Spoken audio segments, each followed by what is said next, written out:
సార్వత్రిక సమ్మె కొనసాగుతా ఉన్నది.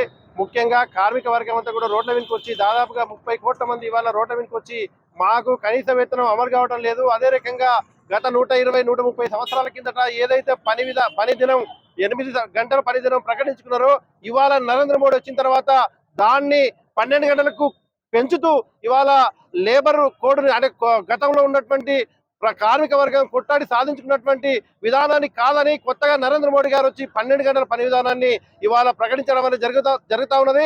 ఆ రకంగా చేయడం అంటే ఇవాళ నరేంద్ర మోడీ కొత్త విధానానికి తెరదీచ్చినట్టుగా లేదా గత 120, 130 సంవత్సరాల కిందికి పోయినట్టుగా ఇవాళ దేశం అభివృద్ధి చెందుతుంది అంటే లేదా యాంత్రీకరణ పెరిగింది అంటే పని దినాలు తగ్గాలి లేదా పని గంటలు తగ్గాలి. ఆ రకమైనటువంటి స్థితి లేకుండా ఇవాళ కార్మిక వర్గం పైన రోజు రోజుకు పని ఒత్తిడి పెంచడం అనేది ఏ రకంగా ఇవాళ అభివృద్ధి సాధించామో ఇవాళ ప్రభుత్వం లేదా నరేంద్ర మోడీ చెప్పాలి. అదే రకంగా ఈ దేశంలో కార్మిక వర్గానికి రోజు రోజుకు ఆకలి పెరుగుతా ఉన్నది, ఆర్థిక భారం పెరుగుతా ఉన్నది, పేదరికం పెరుగుతా ఉన్నది.